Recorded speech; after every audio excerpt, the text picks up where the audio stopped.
Okay, we're learning about already మనం ఇప్పటిదాకా ఏం నేర్చుకున్నామంటే ఒకసారి బ్రీఫ్ ఐడియా ఇస్తాను. ఇప్పటిదాకా మనం ఏం నేర్చుకున్నామంటే సెంటెన్స్ అంటే ఏంటో నేర్చుకున్నాము, సెంటెన్స్ కి మీనింగ్ ఎలా వస్తుందో నేర్చుకున్నాము, ఆ మీనింగ్ రావడానికి ఒక ఫార్ములా యూజ్ చేస్తామని నేర్చుకున్నాం, subject plus verb plus object. అయితే ఈ సబ్జెక్ట్ అంటే ఏంటి, పని చేసేవాడు అని నేర్చుకున్నాం. వెర్బ్ అంటే ఏంటి, పని అని నేర్చుకున్నాం. పనిని తీసుకునేవాడు ఆబ్జెక్ట్ అని నేర్చుకున్నాం. ఇంతవరకు మనం క్లియర్ గా ఇప్పుడు దాకా నేర్చుకున్నాం. అయితే సబ్జెక్ట్ ప్లేస్ లో ఎలాంటి పదాలు వస్తాయి, వెర్బ్ ప్లేస్ లో ఎలాంటి వర్డ్స్ వస్తాయి, ఆబ్జెక్ట్ ప్లేస్ లో ఎలాంటి వర్డ్స్ వస్తాయో మనకు తెలిస్తే ఒక సెంటెన్స్ ని మనం ఈజీగా ఫామ్ చేయొచ్చు కదా. కాబట్టి సబ్జెక్ట్ ప్లేస్ లో ఎలాంటి పదాలు వస్తాయి, వెర్బ్ ప్లేస్ లో ఎలాంటి పదాలు వస్తాయి, ఆబ్జెక్ట్ ప్లేస్ లో ఎలాంటి పదాలు వస్తాయి, మీరు నెంబరింగ్ ఇచ్చుకుంటే ఫస్ట్ ప్లేస్ లో ఏమొస్తాయి, సెకండ్ ప్లేస్ లో ఏమొస్తాయి, థర్డ్ ప్లేస్ లో ఏమొస్తాయి, అవి మనం ఇప్పుడు క్లియర్ గా తెలుసుకుందాం. అయితే ఒక 20 సెంటెన్సెస్ ఇచ్చాను నేను మీకోసము, అవి ఒకసారి చదువుదాం. వాటిని చదివిన వెంటనే మనకు క్లియర్ గా అర్థమవుతుంది. Okay, I will invite Krishna. I will invite Krishna for this function. Murali stopped talking. Murali stopped to talk. Reading is my favorite habit. To read is my favorite habit. Krishna created a YouTube channel. Vinod is a nice friend. I had been shooting videos for 3 hours yesterday. He is driving a car now. They called me just 1 minute ago. Just sentences ని నాతో పాటు మీరు follow అవుతూ ఉండండి, మీకు clear గా నేను explain చేస్తాను. He opened the door. She attended the meeting. I watered the plants. He was watching television when the bell rang. I can speak English confidently by taking ఇంగ్వితాస్ online course. They should bring flowers. They may cook egg curry today. I am watching a movie tonight. He has bought a new car. He doesn't have friends. So 20 sentences లో subject ఎక్కడుంది, verb ఎక్కడుంది, object ఎక్కడుంది, ఇంతకు ముందు మీరు చేసినవే అందులో ఒక 20 తీసుకొని ఇచ్చాను. సో ఇక్కడ ఫస్ట్ సబ్జెక్ట్ లో ఎలాంటి పదాలు వస్తున్నాయో గమనించండి. సబ్జెక్ట్ ప్లేస్ లో ఇక్కడ ఐ వచ్చింది. ఐ అంటే మనం ప్రొనౌన్ అంటాం, నేమ్కు బదులుగా యూజ్ చేసేది. కృష్ణారెడ్డి సారు మాకు ఈరోజు సబ్జెక్టు, వెర్బు, ఆబ్జెక్ట్ గురించి చెప్తున్నారు. సో కృష్ణారెడ్డి సార్ని ఐతో కూడా డినోట్ చేయొచ్చు, హీతో కూడా డినోట్ చేయొచ్చు. నా గురించి నేను చెప్పుకుంటే నేను ఐ అంటాను, నా గురించి మీరు చెప్తే హీ అంటారు. సో పేరుకు బదులుగా ప్రొనౌన్ యూజ్ చేస్తాం. అలాగే సబ్జెక్ట్ ప్లేస్ లో మురళి స్టాప్డ్. ఇక్కడ మురళి అనేది నేమ్, అంటే సబ్జెక్ట్ ప్లేస్ లో నౌన్స్ వస్తున్నాయి, అంటే వ్యక్తి యొక్క పేర్లు వస్తున్నాయి. అలాగే వ్యక్తికి బదులుగా యూజ్ చేసే ప్రొనౌన్స్ కూడా వస్తున్నాయి కదా. ఇక్కడ చూడండి, ఐ వచ్చింది, హీ వచ్చింది, దే వచ్చింది, వారు, షీ వచ్చింది, ఆమె, ఐ నేను, హీ. ఓకే, ఇక్కడ ఇవన్నీ సబ్జెక్ట్ ప్లేస్ లో ఏమేమి వస్తున్నాయి, నౌన్స్, ప్రొనౌన్స్ వస్తున్నాయి. అలాగే సబ్జెక్ట్ ప్లేస్ లో ఇంకొక పాయింట్ ఇక్కడ గుర్తుపెట్టుకోండి. ఇక్కడ 4th ఒకటి, 5th ఒకటి, అలాగే ఈ రెండు గమనిస్తే సబ్జెక్ట్ ప్లేస్ లో reading is my favourite habit. So reading అనేది ఒకటి వచ్చింది సబ్జెక్ట్ ప్లేస్ లో, టు రీడ్ అనేది ఒకటి వచ్చింది. అంటే సబ్జెక్ట్ ప్లేస్ లో రీడింగ్, టు రీడ్ అనేవి 2 పాయింట్స్ వచ్చాయి. అంటే రీడింగ్ అంటేనేమో జెరెండ్ అంటాం. జెరెండ్ is nothing but V1 plus ing. For example, read plus ing, reading. Talk plus ing, talking. Okay, subject place లో జెరెండ్ వస్తుంది. జెరెండ్ అంటే V1 plus ing, దాన్నే మనం ఒకసారి V4 కూడా అని అంటాం. అలాగే సబ్జెక్ట్ ప్లేస్ లో 2 plus V1, to read V1, 2 plus V1 ఏంటిది, ఇన్ఫినిటివ్. సో సబ్జెక్ట్ ప్లేస్ లో ఏమేమి వస్తున్నాయి, జెరెండ్ వస్తుంది, ఇన్ఫినిటివ్ కూడా వస్తుంది. ఫర్ ఎగ్జాంపుల్ నేను ఇంకొక ఎగ్జాంపుల్ కూడా మీకు రాస్తాను చూడండి. ఇక్కడ ఫస్ట్ ఇన్ఫినిటీతో రాద్దాం. ఇన్ఫినిటివ్ అంటే 2 + v1 కదా. So to listen is a good habit. So వినటం అనేది చాలా మంచి అలవాటు. మనం ఏం చేస్తాం, ఎప్పుడు మాట్లాడుతూ ఉంటాం. Okay, to speak is a bad habit. ఎప్పుడు మాట్లాడుతూ ఉంటే చాలా దొబ్బుతుంది. మాట్లాడటం చాలా తగ్గించాలి, వినటం ఎక్కువ నేర్చుకుంటే మనం లైఫ్లో వి గెట్ ప్రోగ్రెస్. సో ఇక్కడ ఏం చేశాను, టు లిజన్ టు స్పీక్ ని సబ్జెక్ట్ గా చేసి సెంటెన్స్ గా రాశాను. యాక్చువల్గా ఏముండాలి ఇక్కడ, he is, she is, it is అని రావాలి, లేకపోతే కృష్ణ ఈజ్, మధు ఈజ్ అని రావాలి. బట్ ఇక్కడ సబ్జెక్ట్ ప్లేస్ లో ఇన్ఫినిటివ్స్ యూజ్ చేస్తాం. దీన్ని మళ్ళీ ఇంకో రకంగా కూడా రాయొచ్చు. ఎలాగా, సేమ్ సెంటెన్స్ జెరెంట్స్ పెట్టి రాయొచ్చు. ఇందాక టు టాక్ అన్నాం, టు లిజన్ అన్నాం కదా, సేమ్ ఇక్కడ ఏం చెప్పొచ్చు, listening is a good habit, speaking is a bad habit. అంటే జెరండ్ యూజ్ చేస్తున్నాము, ఇన్ఫినిటివ్ కూడా మనము సబ్జెక్ట్ ప్లేస్ లో యూజ్ చేస్తున్నాం. అంటే సబ్జెక్ట్ ప్లేస్ లో మనకి క్లియర్ గా ఏం తెలిసింది, 4 విషయాలు తెలిసాయి. నౌన్స్ అంటే names of the people, pronouns names కు బదులుగా యూజ్ చేసే ప్రొనౌన్స్ అవేంటివి, I, we, you, we, they, it, they, ఇవన్నీ ప్రొనౌన్స్. అలాగే జెరెంట్స్ కూడా యూజ్ చేస్తున్నాం. జెరెంట్స్ ఏంటి, talking, reading, speaking, dancing, writing. Gerund అంటే ఏంటి, v1 + ing = v4. So subject place లో ఏమొచ్చిందో, ఎలా వచ్చాయో మీకు అర్థమైంది ఎంతవరకు.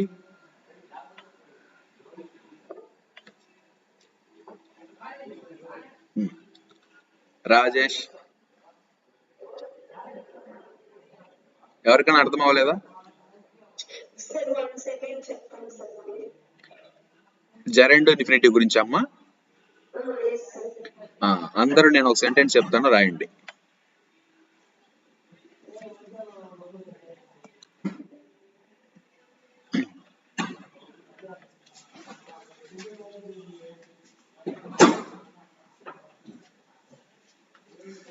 సో సెంటెన్స్ ఏంటంటే,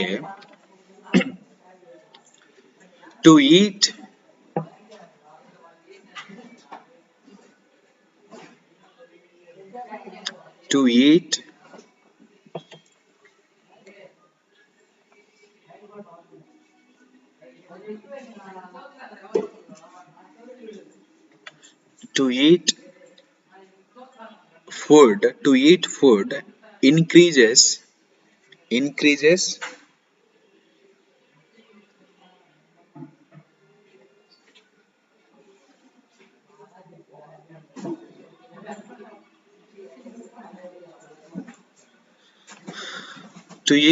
food increases fat.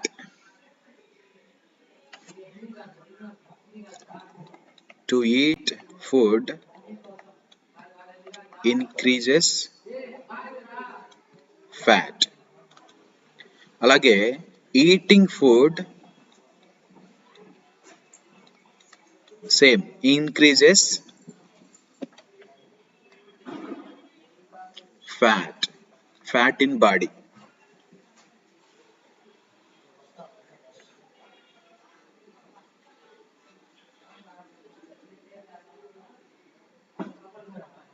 ఓకే,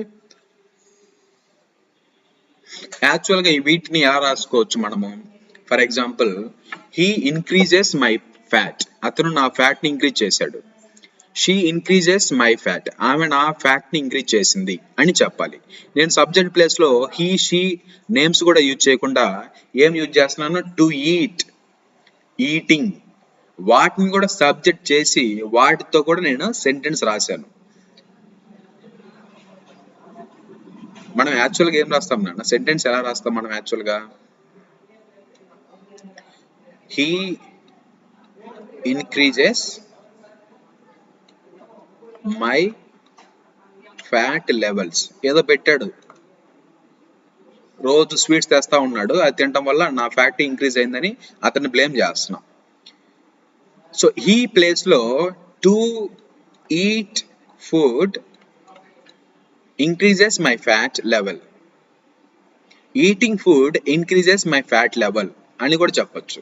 అంటే సబ్జెక్ట్ ప్లేస్ లో మీరేంటి ఓన్లీ నౌన్స్ అంటే నేమ్సే కాకుండా ప్రొనౌన్సే కాకుండా జెరండ్ ఇన్ఫినిటివ్స్ కూడా యూజ్ చేయొచ్చు అని నేను చెప్తున్నాను. ఇప్పుడు అర్థమైందా?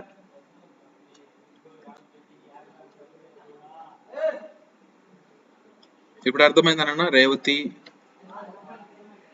Very good. రాజేష్ చెప్పు.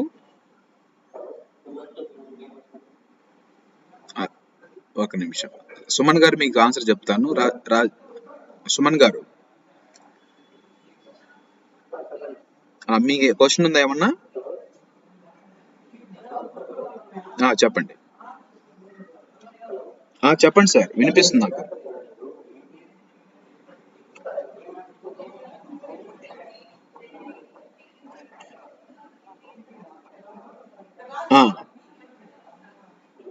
వినిపిస్తుంది, చెప్పండి సార్. అవును.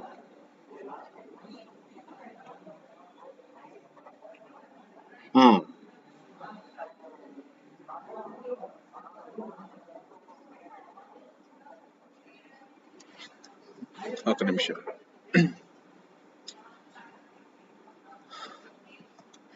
స్టార్టింగ్ లో ఏం ప్రొనౌన్ ఉంది? He increases my fat level, అదే?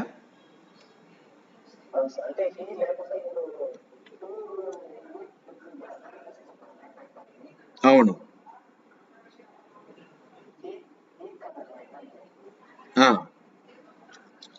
ఇన్ఫినిటివ్స్ కా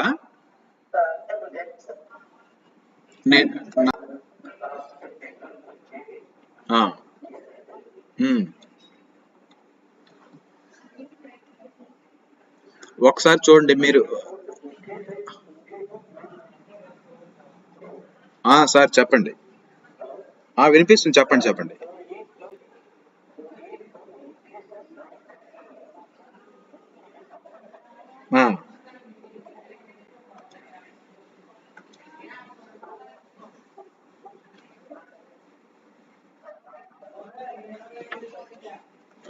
సార్ మీరు చెప్పేది నాకు అర్థం అవట్లేదు. ఒకసారి అంటే మీ దగ్గర సిగ్నల్ ప్రాబ్లం వస్తున్నట్టుంది, మీరు ఒకసారి కామెంట్ పెట్టండి. ఇప్పుడు వినిపిస్తుంది, చెప్పండి. చెప్పండి.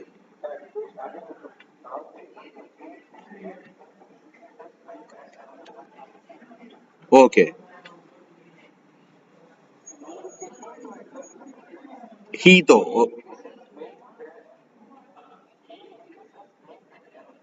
అవును. ఇప్పుడు అతను నా ఫ్యాట్ లెవెల్స్ ని పెంచాడని అంటాం కదా మనం. ఓకే, మీకు అర్థమవుతుందా? అతను నా ఫ్యాట్ లెవెల్స్ పెంచాడు, అతని ఫ్యాట్ లెవెల్స్ పెంచుకున్నాడు. ఓకే, అది ఎలాగైనా రాయొచ్చు కదా. మనం అంటాం కదా, అరే నువ్వు స్వీట్స్ పెంచి నా ఫ్యాట్ లెవెల్స్ ని పెంచావురా నువ్వు.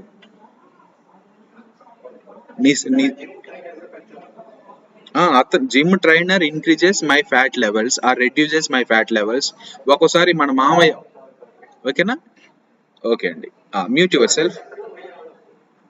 రావచ్చు, ఏం ఇబ్బంది లేదు. మీకు నిదానంగా వస్తాయి, నిదానంగా అన్ని నేను నేర్పిస్తాను. ఇది బేసిక్ మాత్రమే. Okay, mute your self. Rajesh ఏంటి నీకు డౌట్ ఏంటి? డూనా? టూ అంటే అది ప్రిపోజిషన్ నాన్న. టూ అంటే ప్రిపోజిషన్. అదేంటంటే యాక్చువల్ గా టూ అంటే కీ అనేది ఇంగ్లీష్ లో, తెలుగులో పదం ఉంది కదా, కీ అని. టూ అంటే మీనింగ్ ఏంటంటే దానికి మనం కొన్నిటికి మీనింగ్ చెప్పలేం. ఇప్పుడు టూ అంటే it is a preposition can be used to maintain the relationship between. ఇలా చెప్పిన నీకు అర్థం కాదు. సో టూ ఎందుకు యూజ్ చేస్తామంటే నౌన్ ని ప్రొనౌన్ ని ఒక్కోసారి రిలేట్ చేయడానికి మనము టు ప్రిపోజిషన్ యూజ్ చేస్తాం. అది నేను అడ్వాన్స్ గా మనం ముందుకెళ్లే కొద్దీ చెప్తాను.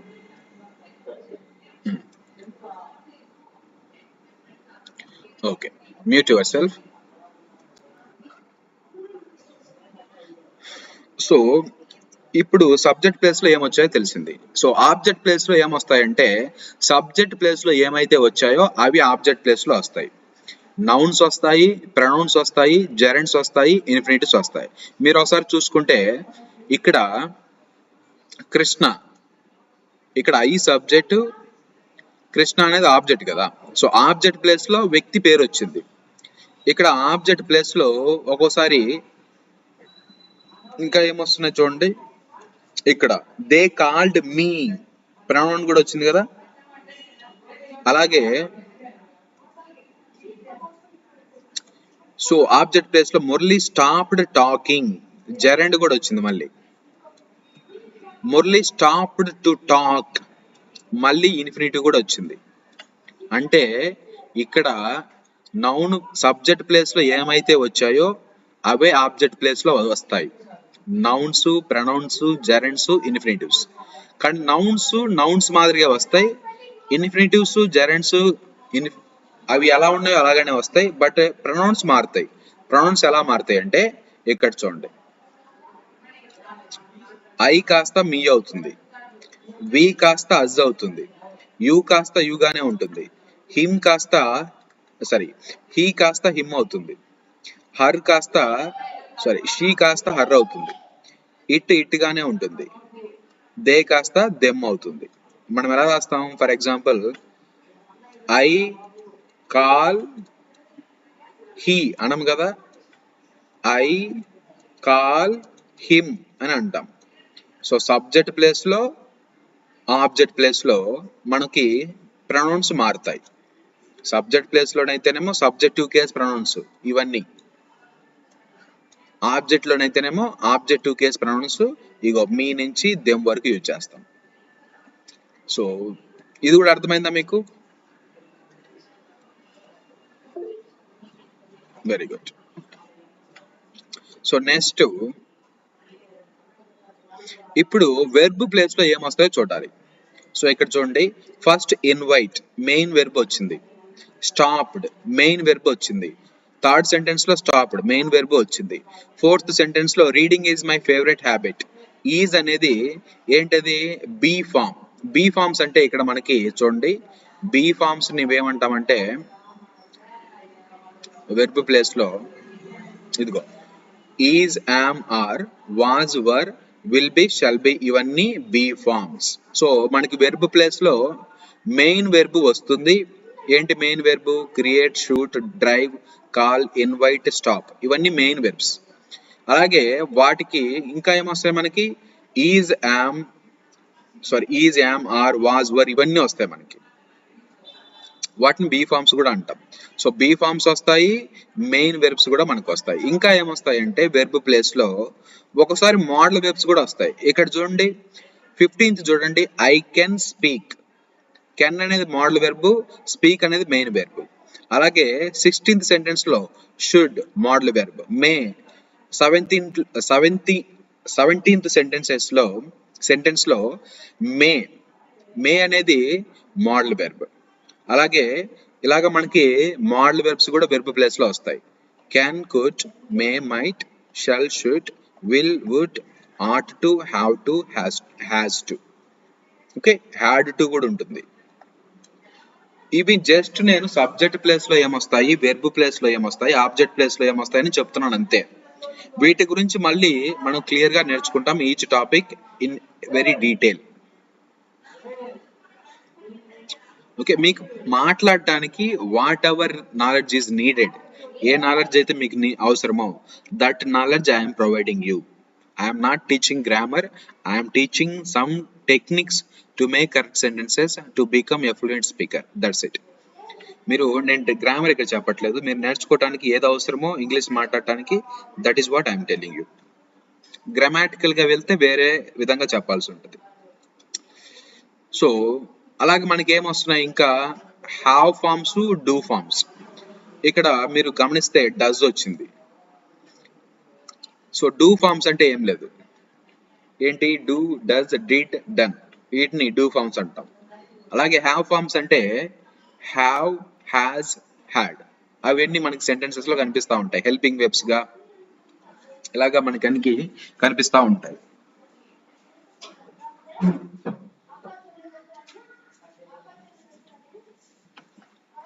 ఓకే, సో కాబట్టి మనకి వెర్బ్ ప్లేస్ లో be forms, modal verbs, main verbs, have forms, do forms వస్తాయి. So that is the entire knowledge about what comes under the subject place, verb place, object place. Is it clear now? Any doubt you can ask me.